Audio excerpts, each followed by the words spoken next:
मराठा आरक्षणाच्या मागणीसाठी मनोज जरांगे पाटील यांच्या नेतृत्वातील मराठा मोर्चा लाखो समर्थकासह मुंबईच्या वेशीवर पोहोचला होता। वाशी येथील छत्रपती शिवाजी महाराज चौकात मनोज जरांगे पाटील यांनी जाहीर सभा घेत सरकारचे निवेदन वाचून दाखवलं आहे। यानंतर मनोज जरांगे पाटील यांनी आज रात्रीपर्यंत सगळे सोयऱ्यांना प्रमाणपत्र देण्याचे अध्यादेश देण्याची मागणी केली।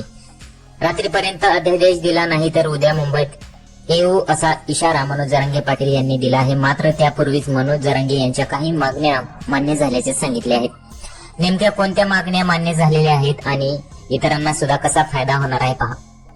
नोंदी मिळालेल्या सर्व लोकांच्या परिवारास कुणबी प्रमाणपत्र मिळाले पाहिजे। म्हणजे एका नोंदीवर 5 नातेवाईकांना प्रमाणपत्र मिळाले तरी 2 कोटी मराठा समाज ओबीसी मध्ये जाणार।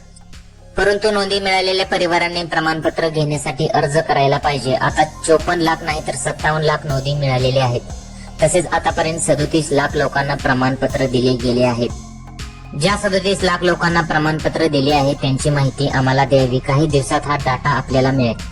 शिंदे समिती रद्द करायची नाही ही मागणी मान्य झाली। सरकारने 2 महिने मुदत वाढवली।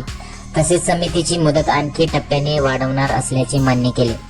सगळे सोयऱ्यांना प्रमाणपत्र मिळाले पाहिजे, त्याशिवाय सोयऱ्यांचा फायदा होणार नाही। ज्या महाराष्ट्राच्या मराठ्यांकडे नोंद नाही त्या बांधवांनी शपथपत्र करून घ्यायचे आहे आणि त्या बांधवांनी शपथपत्र करून द्यायचे आहे। त्या शपथपत्राच्या आधारावर त्याला प्रमाणपत्र द्यायचे आहे। हे शपथपत्र 100 रुपयांना आहे, परंतु ते मोफत देण्याचे मान्य केले आहे।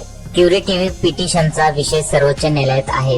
ते आरक्षण मिळेपर्यंत आणि सगळे सोयरेच्या माध्यमातून एकदा व्यक्ती राहिला तर यामुळे मराठा समाजातील सर्वांना 100% शिक्षण मोफत करण्यात यावे ही मागणी मान्य झाली। तसेच सरकारी भरती आरक्षण मिळेपर्यंत करायची नाही। शासकीय भरती केल्या तर आमच्या जागा राखीव ठेवून भरायच्या आहेत ही मागणी मान्य झालेली